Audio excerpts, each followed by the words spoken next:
is LBC. From Global, leading Britain's conversation, The Nigel Farage Show. Mr. Nigel Farage. Thank you, Donald, and good evening, everybody. Well, it's that man, Boris, again. He's never very far away from the news headlines, is he? An article he wrote yesterday in the Daily Telegraph is causing outrage.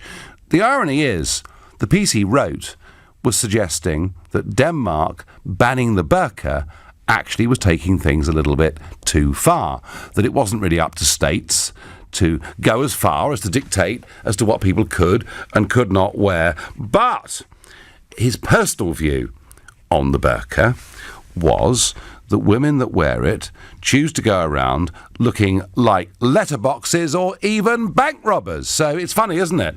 On the one hand, it's a very liberal article saying we shouldn't outright ban the burqa, but on the other, he is being pretty condemnatory of the practice. I have to say, it all rings great bells from me, because back in 2010, I said I did not think that burqa should be worn in public spaces such as banks, the underground. I mean, can you imagine if I sat on the Circle Line wearing a balaclava? I mean, there'd be alarm bells ringing everywhere.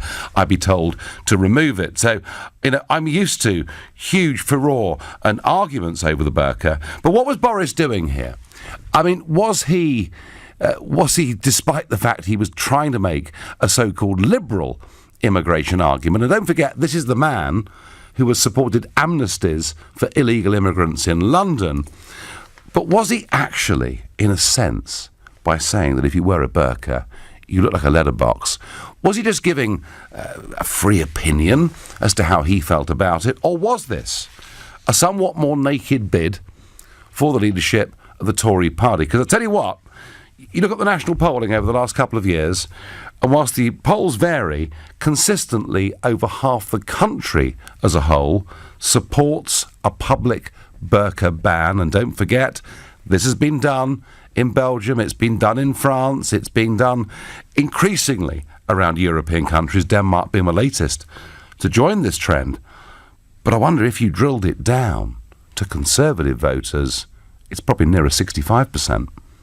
Who actually want this. Now, Boris, of course, has resigned over the Chequers Accord. We all know he wants to become Prime Minister. You can say it's Boris making an off-the-cuff, witty comment. You can say it's naked opportunism. Take your pick. But I want to ask you, in the light of these comments, does Boris still have the potential of being a future Tory leader? And if you think no, his comments are beyond the pale, he can never lead the party, call me on 0345 6060 973. If you think, do you know what? It makes a change, doesn't it? To at least have somebody that stands up and says it as it is, and he'd be great to be leader and Prime Minister, then text to 84850. I'm also very keen to hear, if you're from the Muslim community, do you find Boris's comments offensive, or is he actually on the money? I mean, after all, as I understand it, the Quran does not demand that women cover up their faces. If that's how you feel, tweet using the hashtag Farage and LBC at LBC, and of course watch us on Facebook and comment there too. Now, he's coming under attack, of course, not just from the Labour Party, but from his own party. Minister of State for the Middle East, Alistair Burt, was on the BBC this morning. This is what he said. I would never have made such a comment. I think there is a degree of offence in that, absolutely right. What he was trying to make a serious point about is the United Kingdom government will not enforce any clothing restriction on anyone. I wish he hadn't accompanied it with a comment that I certainly wouldn't make, and I think many people would find offensive, yes. So there you go, Alistair Burt, who is clearly a much higher level of human being than Boris Johnson, saying he would not have done this. That, of course, was followed up by Brandon Lewis, the party chairman, demanding that Boris make an apology. And tonight, within the last half an hour, Prime Minister Theresa May has backed calls for Boris to apologise for his comments about Muslim women who wear burqas, remarks which she said clearly caused offence. And there's now a string of Tory MPs condemning Boris. Interestingly, almost every single one of them are Remain supporters. Now, you can draw whatever conclusions you wish from that. It's a pretty... I mean, look, Boris isn't stupid. This wasn't an off-the-cuff comment after a glass of wine. This was an article that he sat down and wrote for the Daily Telegraph. Boris is many things, but he is not stupid. He knew what the reaction to this was going to be. Does this mean that he's any longer suitable to be Tory party leader?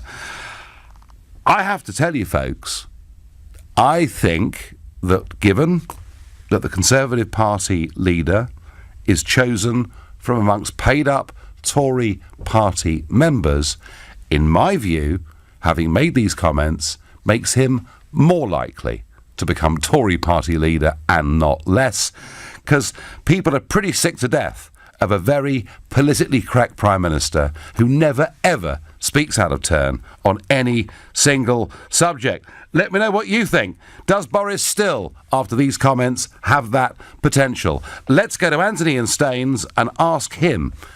Anthony, good evening. Good evening, Nigel. So is Boris fit? Is he cut out to be the Prime Minister, and do these comments help him? Well, he's certainly not fit because he's carrying a little weight, shall we say. Isn't it funny? Here's a guy that's always photographed jogging or riding a bike, and he is carrying a few pounds, isn't he? Indeed. Well, so am I, so I can't really... So am I. But as far as his being fit for purpose for PM, certainly not. He's drinking the last chance saloon as far as the Tory leadership is concerned. He appealed to the Blue Rinse Brigade. That's what he's doing here. But he has made too many gaffes, really, to be a serious candidate. Right back, the Scousers, I had to apologise for that. It's fun, we enjoy it. But if someone is putting themselves forward in this world we live in as a candidate for PM, David Cameron certainly couldn't have got away with this. John Major couldn't. Even Maggie Thatcher couldn't. You can't say things like this in this sort of society we live in. Anthony, I'm going to pull you up for a second there and say... Yes. And say go 3,000 miles to the west, where there is a gentleman who also carries a few pounds more than perhaps he should, equally has an unusual blonde hairstyle. His name is Donald J. Trump, and he consistently says things that are considered to be outrageous, beyond the pale, ill-considered, offensive, and his approval ratings are now the highest of any leader in the Western world. But there's only one Trump. I mean, I do follow him. I watch his programme. I know how he operates. He rubs people out the wrong way. That is Trump. There's only one Trump. There'll only be one Trump. And yes, I do admire the way he works, and he upsets people. He does it on The Apprentice. He does it in politics. That's him, but there's only one Trump. So are you saying that Boris is not the equal of Trump? No, he's a tin-pot Trump. He's a pound-shop Trump. Dear. You're really having a go here, Anthony, aren't you? Have you always disliked Boris?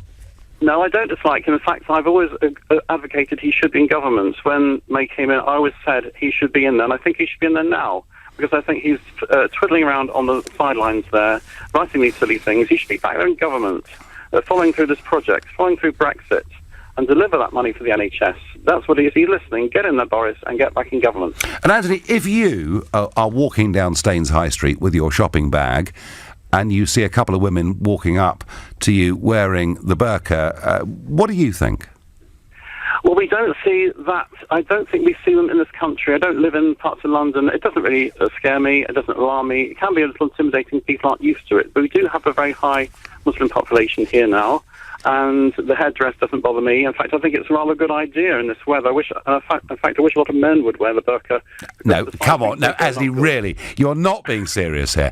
Do you understand why over half the population... I mean, my comments back in 2010 on this were not as incendiary as Boris's, but I said a lot of people feel very uncomfortable when they see women, who've got their entire faces and bodies covered up. I don't think I was wrong in saying that.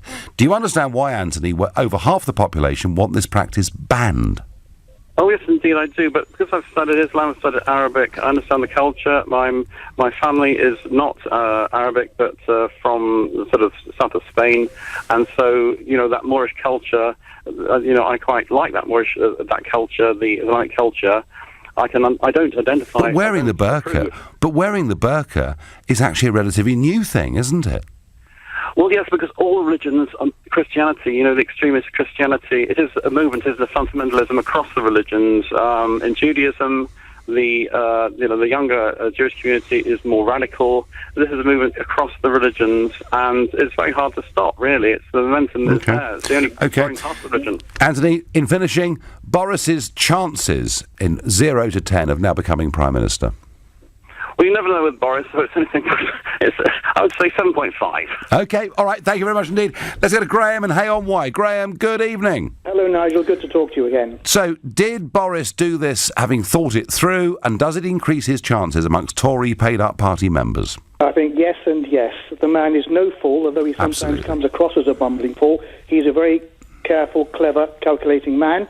He's done this to stir up a discussion, and I think he also realises that the vast majority of the people in Britain agree with him.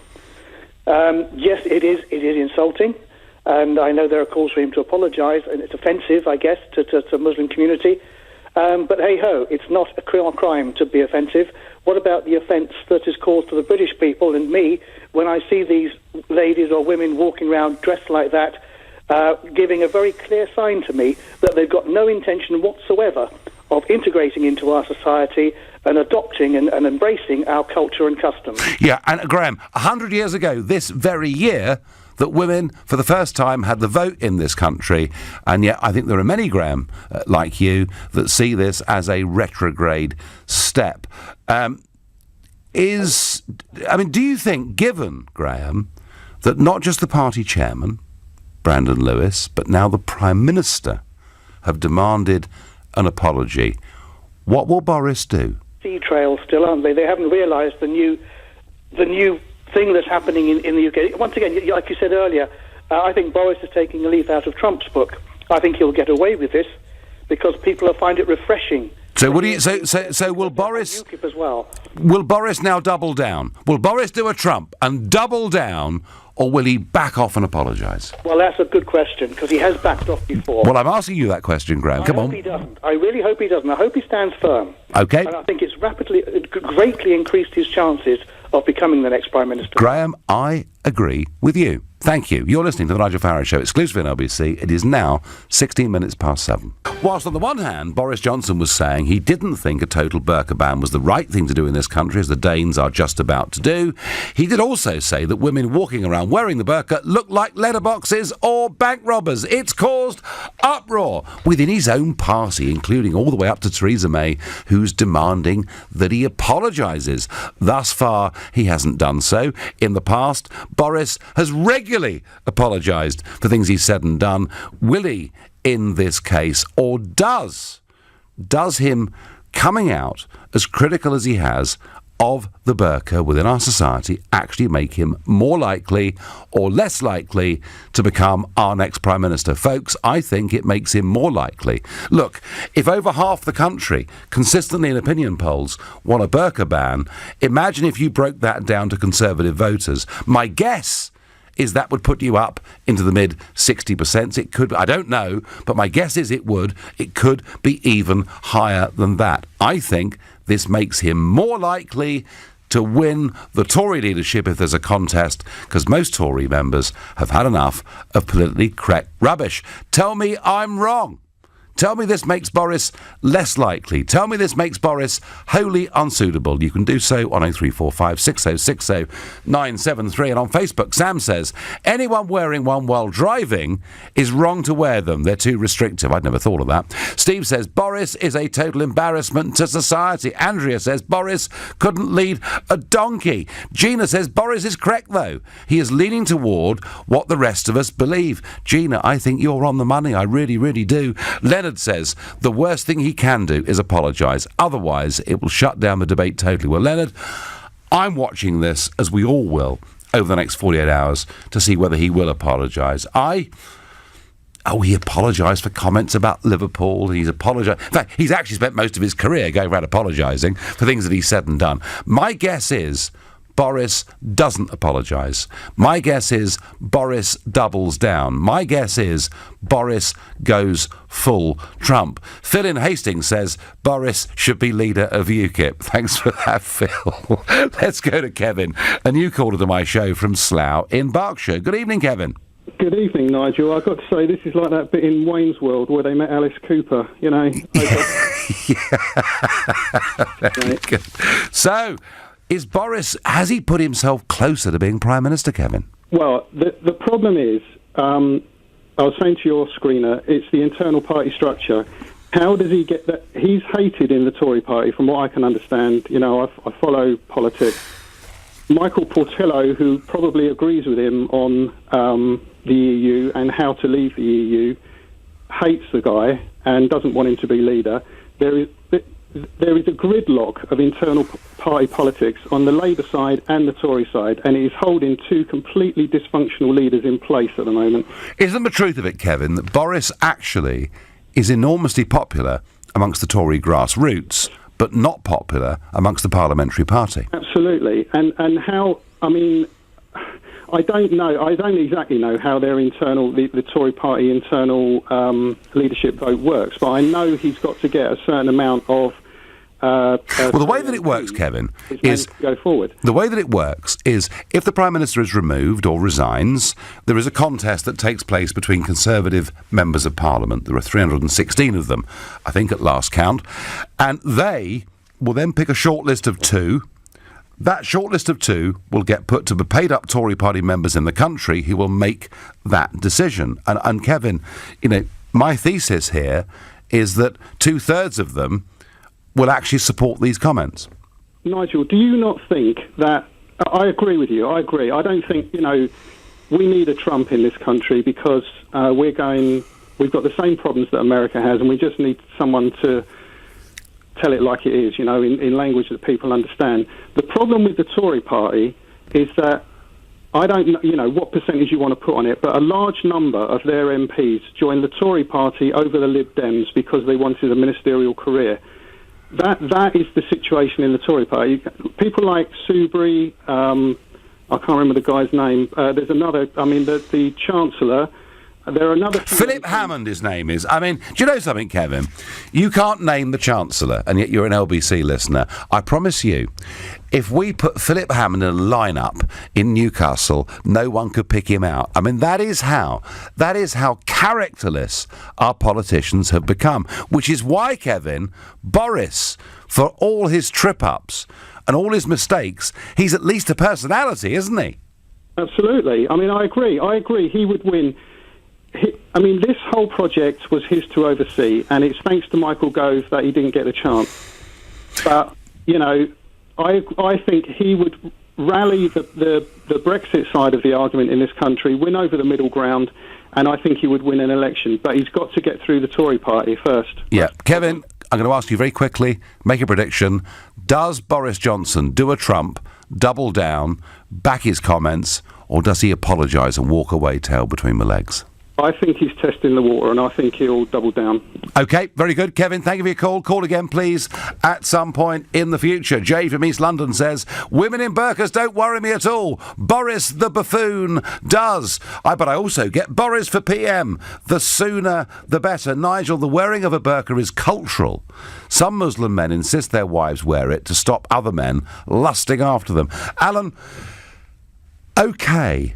But the point is that actually the spread of wearing the burqa is a comparatively recent and modern thing, and I've spoken to a lot of Muslim scholars. Nowhere in the Quran is this insisted upon. So you know, okay, religions evolve, religions change. There are many that tell me that in fact it's the sort of Salafists from Saudi Arabia who have pushed this agenda. I have to tell you, when I see women walking down the street wearing a burqa, I think to myself, are they liberated women living in modern 21st century Britain?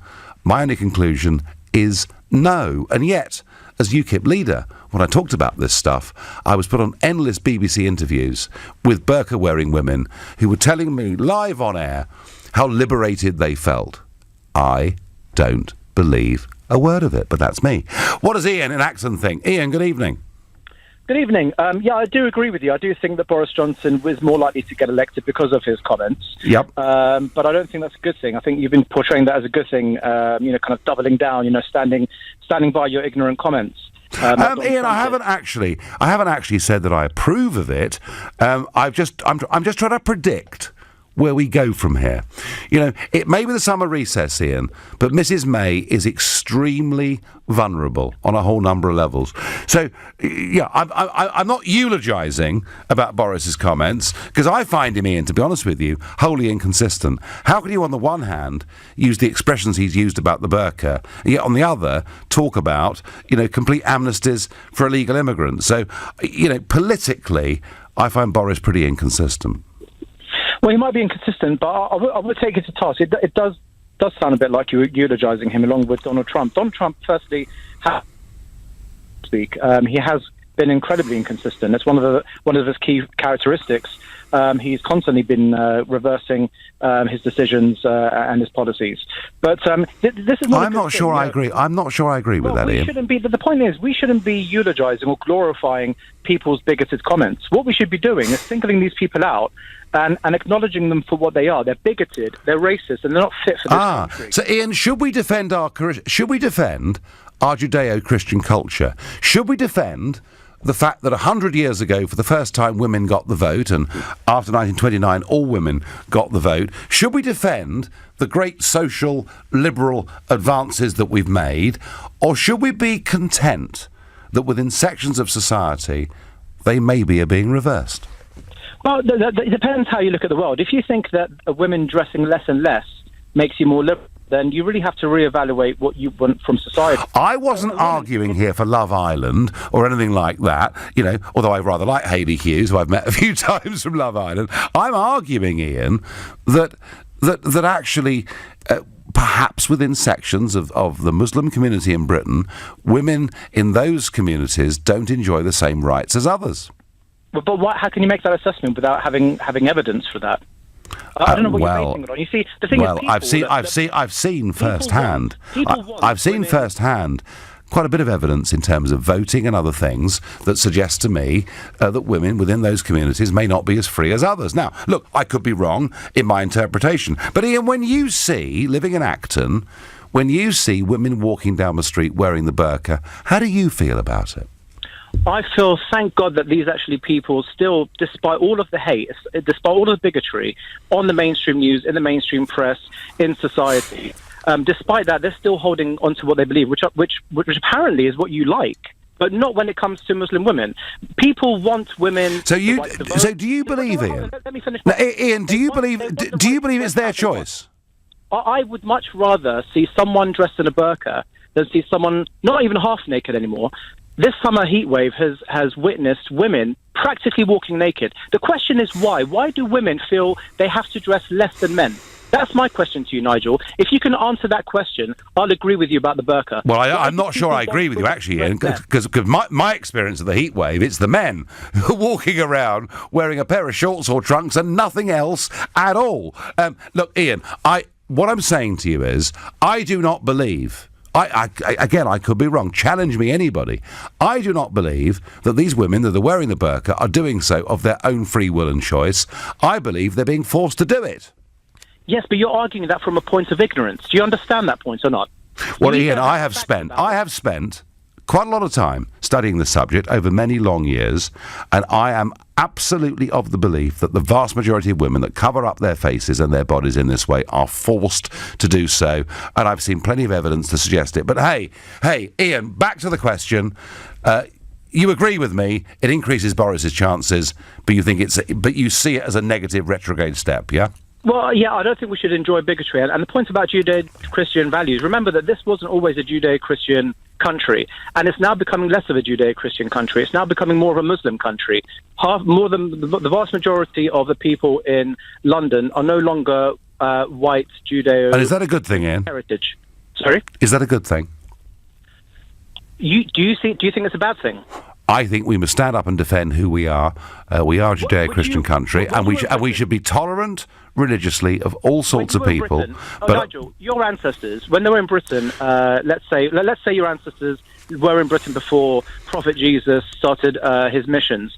Would you have accepted Christianity in Well, do you know what? We've been doing it now. Because both Judaism and Christianity, because you want to defend it. Ian, I think St. Augustine landed in 603. We were a relatively heathen country, late to religion, but it's been there for 1,500 years. Ian, I could go on forever. I must go. I'm being shouted at because It's now 7:32 and time for the news with Thomas Watt. Sticks and stones may break my bones, but words will never hurt me. That's what I was brought up to believe. Boris has said something. He said we shouldn't ban the burqa outright. Denmark's gone over the top, but his personal feeling is that women who walk around wearing the burqa look like letterboxes at best or bank robbers at worst. It's led to a huge furore, and even the Prime Minister now is demanding that he apologises. We're speculating tonight. Will he apologise?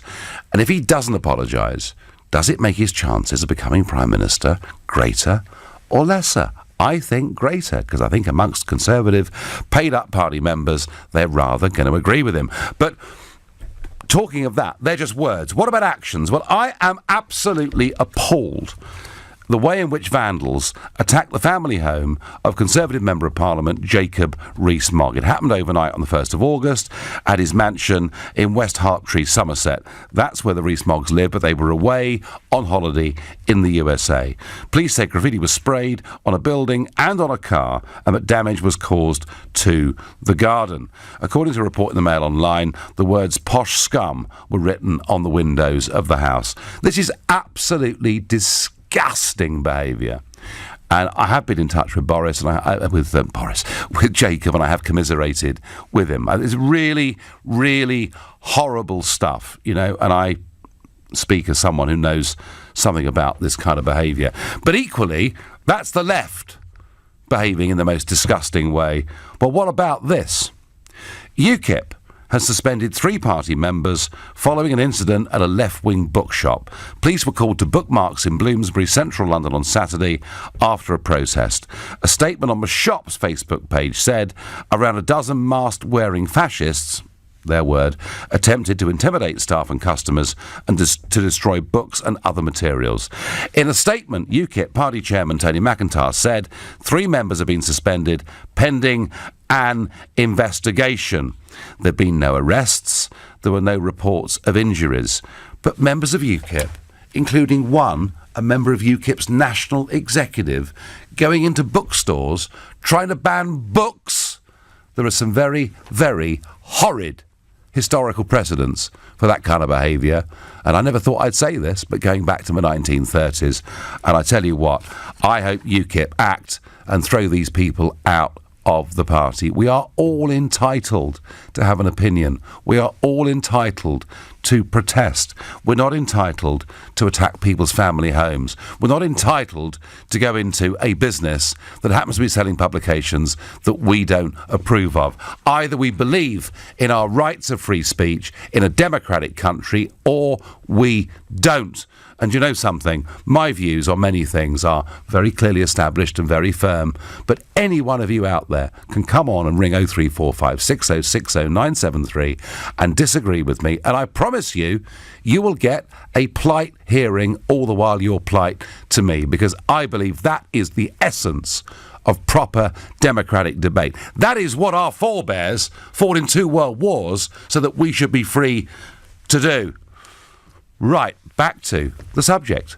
Has Boris, by saying that women wearing burqas look like letterboxes, made himself more or less likely to become the next Prime Minister? Keith on Facebook says the burqa should be banned in public places.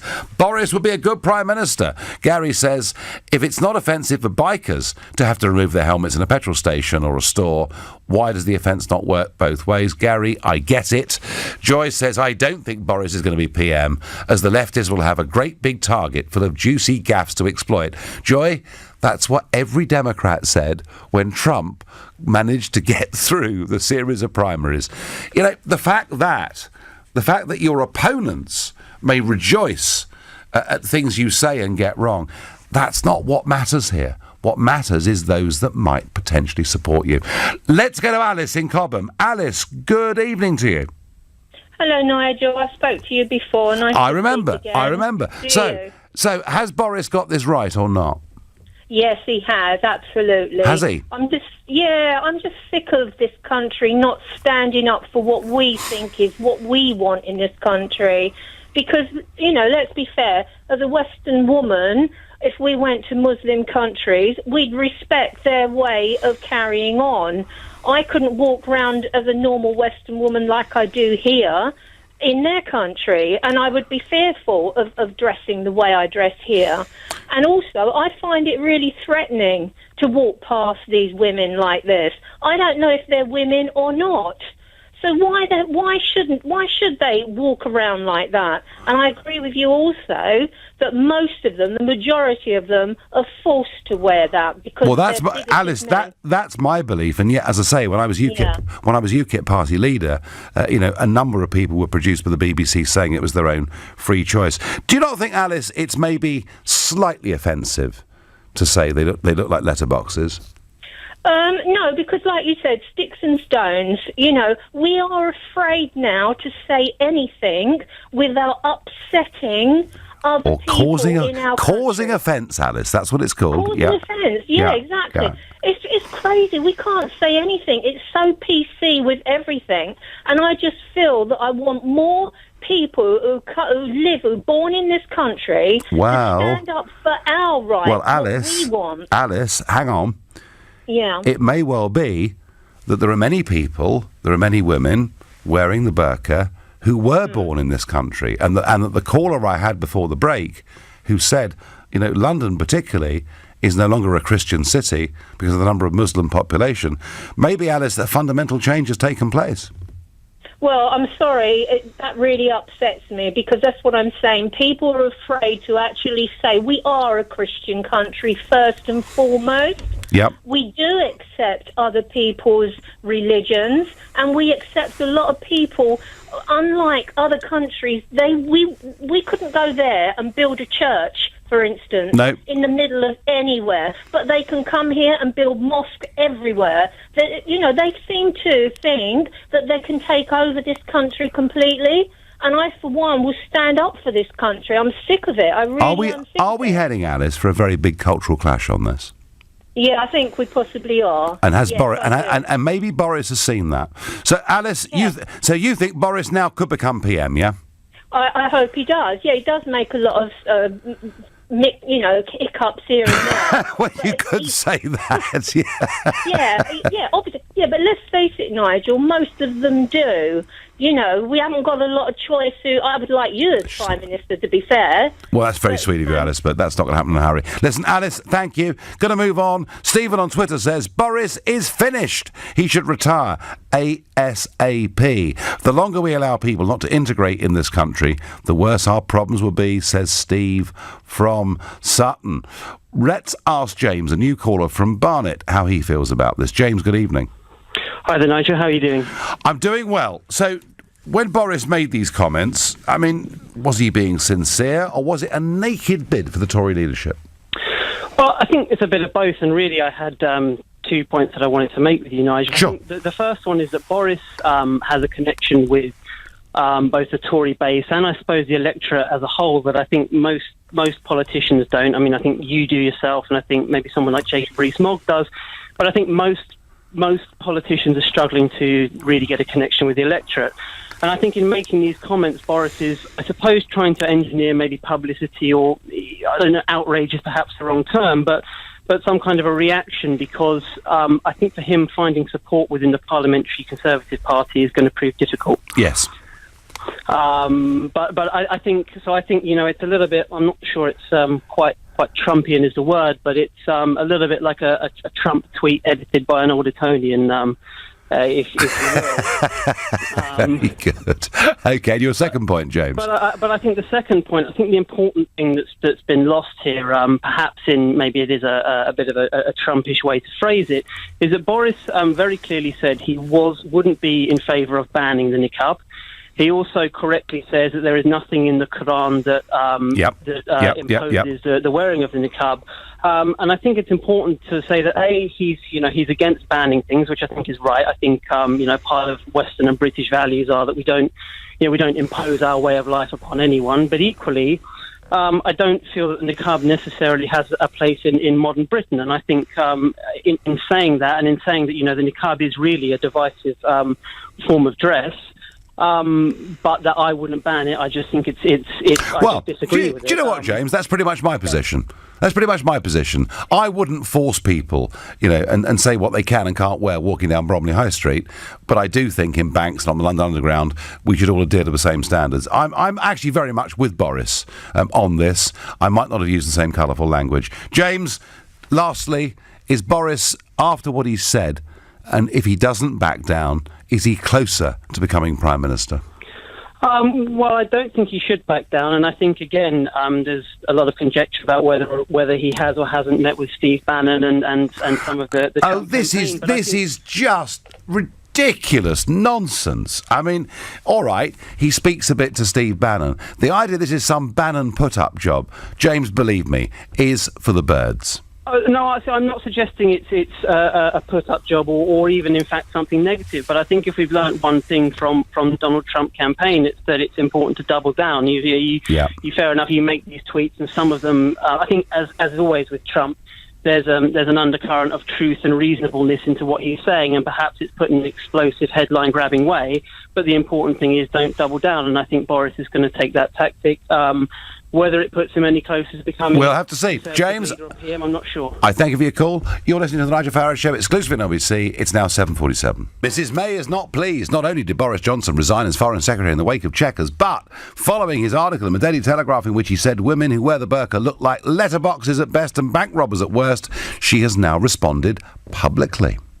It's imperative that everybody is careful in the language that they use. It's very clear that the language that Boris Johnson used to describe people's appearance has caused offence. It's not language I would have used. I'm sure. I think he was wrong to have used that language, and I agree with Brandon Lewis. Should action be taken against them? As I say, I agree with Brandon Lewis. I think Boris Johnson used language in describing people's appearance that's obviously caused offence. It was the wrong language to use. He should not have used it.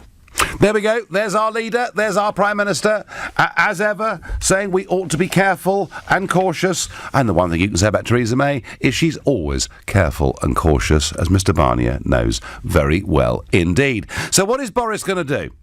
It's gone all the way up to the Prime Minister. They are all demanding an apology.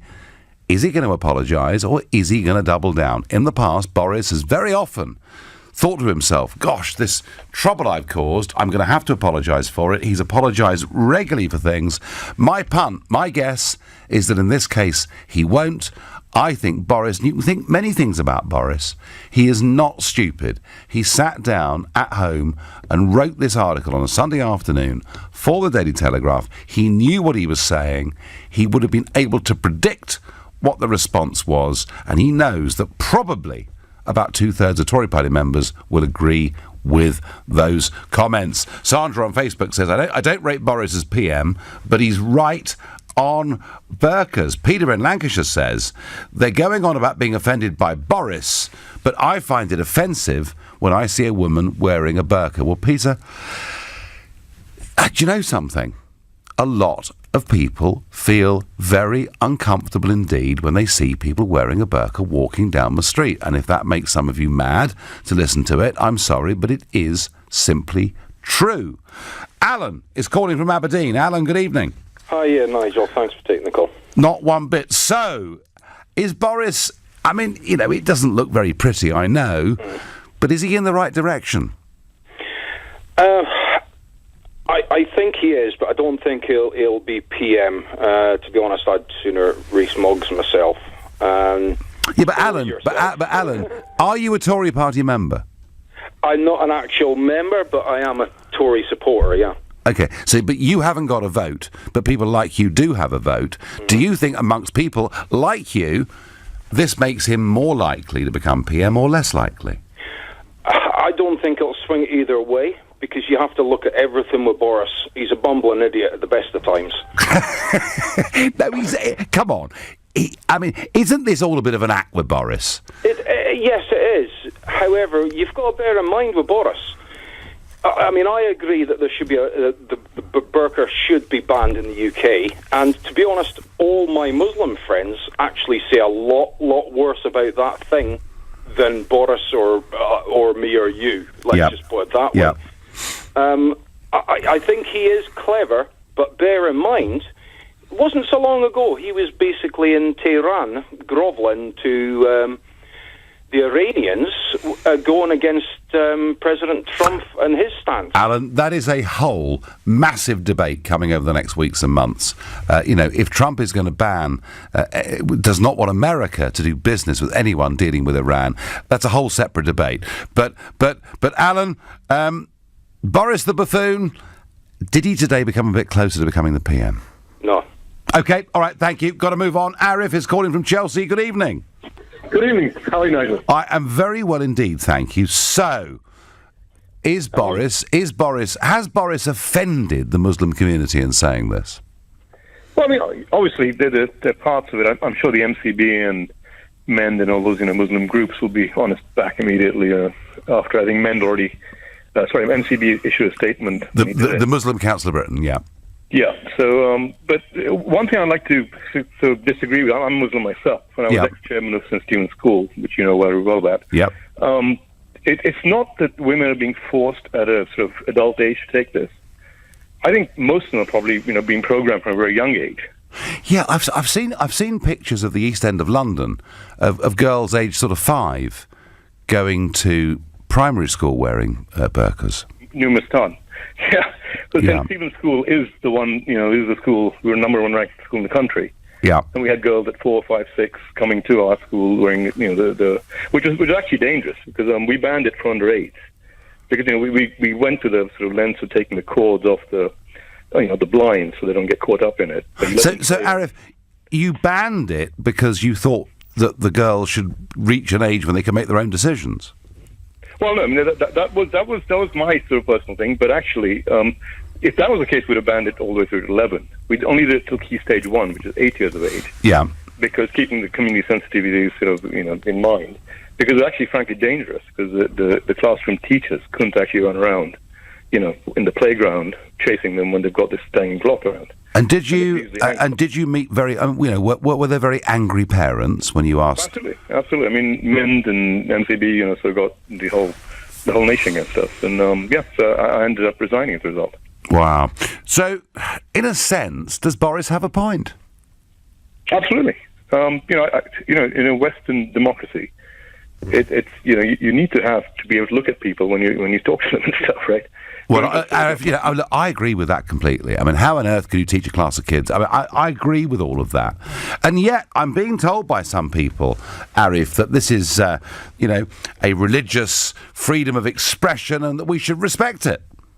No, I mean, when did this turn up? This only happened in this generation. It's a recent thing. You're exactly the same age as I am. You're 2 months younger than me. Yeah. And our generation, so what? I was born in the Middle East and sort of grew up there, and it was very different.